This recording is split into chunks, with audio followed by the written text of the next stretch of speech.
Headline sponsored by P-Mark Mustard Oil, the mustard specialist. एक बार फिर हुई देवभूमि शर्मसार। गुड़िया रेप के बाद पांवटा में 12 वर्षीय बच्ची के साथ हुआ दुराचार। पुलिस ने आरोपी को किया गिरफ्तार। आरोपी 5 दिन की पुलिस रिमांड पर। नालागढ़ अस्पताल में डॉक्टर की लापरवाही से 17 वर्षीय युवक की मौत। परिजनों ने नालागढ़ अस्पताल में किया हंगामा। पुलिस ने ड्यूटी पर तैनात डॉक्टर और नर्सों के खिलाफ किया मुकदमा दर्ज। विक्रमादित्य ने बीजेपी के आरोपों का किया पलटवार। कहा, भाजपा हिमाचल में उल्टी सीधी बयानबाजी कर बिगाड़ रही है प्रदेश का माहौल। और परिवर्तन यात्रा में राजीव बिंदल ने कांग्रेस पार्टी पर किया जबरदस्त हमला। कहा, प्रदेश सरकार आपसी झगड़ों में व्यस्त, आम जनता त्रस्त। नमस्कार, स्वागत है आपका HP 24/7 में। मैं हूं आपके साथ परी शर्मा और शुरुआत करते हैं। देवभूमि एक बार फिर हुई शर्मसार। अम्बेवाला पंचायत में 12 वर्षीय बच्ची के साथ दुराचार करने का मामला सामने आया है। पुलिस जानकारी के मुताबिक बच्ची की मां ने पांवटा साहिब पुलिस थाना में शिकायत दर्ज करवाई कि उसकी नाबालिग लड़की को गांव का ही एक लड़का बहला फुसला कर ले गया और उसके साथ दुष्कर्म किया, जिसकी वजह से एक बार फिर देवभूमि शर्मसार हो गई। जब लड़की अपने घर पहुंची तो उसने अपनी मां को यह सारी बात बताई। इसके तुरंत बाद मां ने पुलिस में शिकायत दर्ज करवाई। SHO देवानंद गुलेरिया ने बताया कि आरोपी विक्रम को खेड़ी स्थान से गिरफ्तार किया गया। उन्होंने बताया कि नाबालिग लड़की और आरोपी दोनों का मेडिकल करवा दिया गया है। वहीं आरोपी को आज कोर्ट में पेश किया गया, जहां से उसे कोर्ट ने 5 दिन की पुलिस रिमांड पर भेजा है। पेश किया गया। कोर्ट ने जो 5 दिन का पुलिस रिमांड मंजूर बनाया, जो 27/7/2017 को सेशन कोर्ट में पेश हुआ। इसने 12 साल की लड़की के साथ दुराचार किया हुआ है। वहीं नालागढ़ में स्वास्थ्य क्षेत्र में बेहतर सुविधा देने के सरकार के दावे की पोल खुल गई। डॉक्टरों की लापरवाही के कारण माता पिता का इकलौता सहारा 17 वर्षीय युवक रविंदर की मौत हो गई। मौत से पूरे इलाके में सन्नाटा छाया हुआ है। गुस्साए लोगों ने नालागढ़ के सरकारी अस्पताल में डॉक्टर और BMO के खिलाफ खूब नारेबाजी की। वहीं लोगों की शिकायत पर नालागढ़ पुलिस ने ड्यूटी पर तैनात डॉक्टर और नर्सों के खिलाफ मुकदमा भी दर्ज कर लिया। इसके बाद में लोगों की भीड़ नालागढ़ थाने में पहुंची, जहां उन्होंने प्रशासन के विरोध में नारेबाजी की और गुस्साए लोगों को पुलिस प्रशासन ने डॉक्टर के विरुद्ध कार्रवाई करने का आश्वासन देकर शांत करवाया। गुस्साए लोगों का कहना है कि डॉक्टर के ऊपर मौत का मुकदमा दर्ज होना चाहिए, क्योंकि डॉक्टर की लापरवाही से ही युवक की मौत हुई है। आज इन डॉक्टरों की वजह से एक बाप की पाली हुई औलाद उसके पास से चली गई। अगर आज उस डॉक्टर का बेटा मरा होता तो उसके साथ क्या बीतती। मैं प्रशासन से यही रिक्वेस्ट करूंगा कि इस जितने भी डॉक्टर हैं उनके ऊपर कार्रवाई की जाए।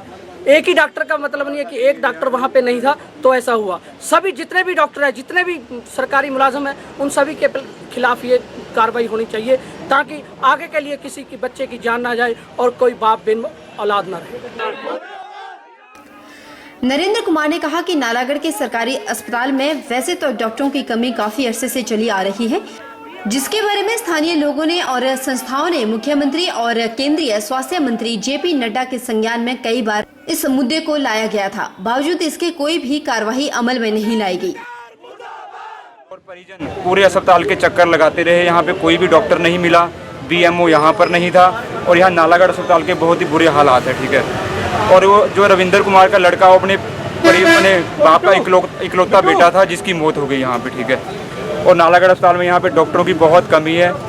कोई भी पेशेंट यहाँ पे आए तो बिल्कुल भी उसे देखा नहीं जाता। शाम को सारे डॉक्टर यहाँ से चंडीगढ़ जाते हैं, जो कि 8 किलोमीटर के दायरे से बाहर कोई नहीं जा सकता।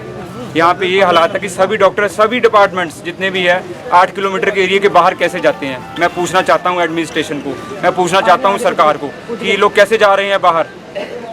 हैरानी वाली बात तो यह है कि जो डॉक्टर ड्यूटी पर होते हैं वह भी लापरवाही और मरीजों से गैर जिम्मेदाराना ढंग से पेश आते हैं।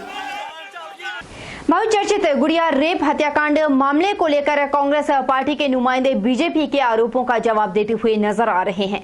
विक्रमादित्य सिंह ने कोर्ट मोर्स में आयोजित कार्यक्रम में कहा कि अगर प्रदेश में इस तरह की कोई घटना होती है तो प्रदेश वासियों और राजनीतिक पार्टियों का कर्तव्य बनता है कि वे ओछी राजनीति छोड़कर एकजुट होकर समस्या का समाधान निकाले, न कि मामले को राजनीति कर प्रदेश में माहौल को खराब करे। इस पे राजनीति करी, जिस तरह से इस पे जो है पथराव भारतीय जनता पार्टी के लोगों ने प्रदेश के सचिवालय पे किया और इस इमोशनल चीज को जिस तरह से पॉलिटिकल कैपिटल उसको कैपिटलाइज करने के लिए, उसका राजनीतिक फायदा लेने के लिए जो है इसका इस्तेमाल किया, मैं समझता हूं कि ये हिमाचल प्रदेश की सभ्यता, हिमाचल प्रदेश की जो संस्कृति है, हमारी जो सीख हमें हमारे पूर्वजों ने दी है, उससे बिल्कुल विपरीत हटकर जो पंजाब का कल्चर धूमल साहब हिमाचल प्रदेश में लेकर आए हैं, जो जलंधर का कल्चर धूमल साहब हिमाचल प्रदेश में लेकर आए हैं, उसी पद चिन्हों पे आज भारतीय जनता पार्टी के नेता, चाहे वो उनके विधायक है, चाहे वो उनके पार्षद है, आज उन्हीं के पद चिन्हों पे वो आगे चल रहे हैं। आज अगर इस तरह की कोई घटना प्रदेश के अंदर घटती है तो उसमें ये हमारा दायित्व बनता है कि हम राजनीति को पीछे रखकर, पार्टी विचारधारा को पीछे रखकर हम इकट्ठे होकर इस तरह की जो घटनाएं हैं, इस तरह का जो कलंक प्रदेश के ऊपर लगा है, उसको मिटाएं और प्रदेश को आगे लेकर जाएं। प्रदेश में चुनावी माहौल तैयार हो रहा है, जिसके चलते सभी राजनीतिक पार्टियां सक्रिय हो रही है। इसी के तहत जिला सिरमौर के नाहन विधानसभा क्षेत्र में बीजेपी की सत्ता परिवर्तन यात्रा का दौर जारी है। नाहन विधानसभा क्षेत्र में चल रही परिवर्तन यात्रा राजीव बिंदल की अगुवाई में आज सुरला पंचायत में जारी रही। इस परिवर्तन यात्रा के दौरान कई स्थानों पर विशेष जनसभाएं भी आयोजित की जा रही हैं, जिसमें प्रदेश सरकार पर जमकर हमला किया जा रहा है। इस यात्रा के दौरान कईयों ने कांग्रेस पार्टी का दामन छोड़ बीजेपी का दामन भी थाम लिया। इस परिवर्तन यात्रा में राजीव बिंदल कांग्रेस पार्टी पर जमकर हमला कर रहे हैं। केंद्र की सरकार लगातार हिमाचल प्रदेश को अरबों रुपए का सहयोग कर रही है और भी सहयोग करने के लिए उद्यत है, परंतु प्रदेश की सरकार अपने झगड़ों में डूबी है। मुख्यमंत्री और मंत्रियों में झगड़ा चल रहा है। कांग्रेस के अध्यक्ष, कांग्रेस पार्टी मुख्यमंत्री को हटाने के लिए लगी है। सरकार और पार्टी में लड़ाई चली है। हिमाचल की जनता पिस रही है, इसलिए सत्ता परिवर्तन यात्रा घर घर पहुंच करके सरकार को चेताने का, सरकार को हटाने का संदेश देने के लिए चली है। सोलन के 15 किलोमीटर के दायरे में रहने वाली जनता सहित महाविद्यालय में शिक्षा ग्रहण करने वाले विद्यार्थियों को मुद्रिका बस सेवा का भी भरपूर लाभ मिल सके, इसी उद्देश्य की पूर्ति को लेकर आज सोलन से लेकर धारों की धार तक हिमाचल पथ परिवहन निगम की मुद्रिका बस सेवा चलाई गई, जिसको सामाजिक न्याय एवं अधिकारिता मंत्री कर्नल धनीराम शांडिल द्वारा हरी झंडी दिखाकर रवाना किया गया। सोलन से यह मुद्रिका बस सेवाशील कलोर से होती हुई वाया नौणी क्षेत्र के अणु सड़क पर करीब 15 किलोमीटर का सफर तय करके धारों की धार तक पहुंचेगी। सोलन से सुबह करीब 7 बजे से लेकर शाम तक सेवाएं देती रहेगी, जिससे सोलन से लेकर धारों की धार तक की विभिन्न पंचायतों के कई ग्रामीणों सहित स्कूली विद्यार्थियों को लाभ मिल सकेगा। मंत्री कर्नल धनीराम शांडिल ने परिवहन मंत्री का इस मुद्रिका सेवा को आरंभ करने के लिए आभार व्यक्त करते हुए कहा कि इस मुद्रिका बस सेवा से सोलन के दूर दराज में रहने वाले किसानों सहित स्कूली विद्यार्थियों को भी लाभ पहुंचेगा।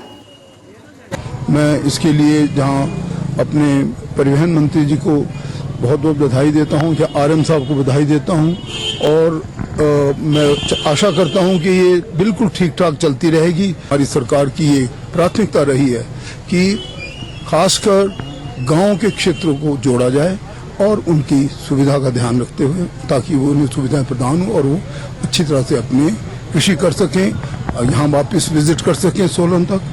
कि मैं जहाँ उनका धन्यवाद करता हूँ, लोगों को इस पर बहुत बहुत बधाई भी देता हूँ। भारतीय जनता पार्टी द्वारा एक और जहां प्रदेश में रथ यात्रा कर केंद्र सरकार की नीतियों के बारे में लोगों को बताया जा रहा है, वहीं औद्योगिक क्षेत्र बद्दी के वर्धमान नगर से भाजपा ने पदयात्रा का आगाज कर दिया, जिसका शुभारंभ जिला विस्तारक अनिल कौशल द्वारा किया गया। भारतीय जनता पार्टी की सरकार बनी है। हमारे प्रधानमंत्री जी ने जो लोगों के हितों की योजनाएं तो बनाई हैं, गरीब के हित की, मजदूर की और किसान के हित की, लेकिन इसके साथ साथ उन्होंने हमारे देश की सीमाओं को सुरक्षित किया है और उन्होंने के देशों में जाकर अपने देश का, भारतवर्ष का नाम ऊंचा किया है। ये एक बहुत बड़ी उपलब्धि है हमारे देश की। और इसके साथ साथ बड़े जो फैसले लिए हैं, कठोर फैसले लिए हैं, उनको जनता के हित में रखते हुए उन्होंने ये फैसले लिए हैं जिसे जनता ने स्वीकारा है। विधानसभा के चुनाव होने वाले हैं, जैसे कि मोदी जी ने कड़े फैसले लिए, जैसे नोटबंदी का फैसला लिया या जीएसटी का फैसला लिया। उसमें नोटबंदी के फैसले के बाद जितने भी इलेक्शन हुए, चाहे मतलब हिंदुस्तान के किसी भी स्टेट में हुए या हिमाचल में हुए, उसमें बीजेपी की विचारधारा से लोगों ने जुड़कर बीजेपी को उसमें बढ़त दवाई है। जैसे कि शिमला कमेटी के इलेक्शन हो, जो भ्रम फैलाया जा रहा है कि दूर पे मतलब बीजेपी का कौन प्रत्याशी होगा कौन नहीं, जिसको हाईकमान चाहेगी, जिसको दूर मंडल जो सिफारिश करेगा, जो यहाँ पर हमारे विस्तार के लिए आए हुए हैं, विस्तार जिला के हैं या दून के हैं, इन सब की रिपोर्ट जाएगी, उसके आधार पर टिकट दिया जाएगा। वक्त एक छोटे से ब्रेक के उस पर आपको बताएंगे कि अब कौन सी पार्टी राज्य में पसार रही है अपने पैर।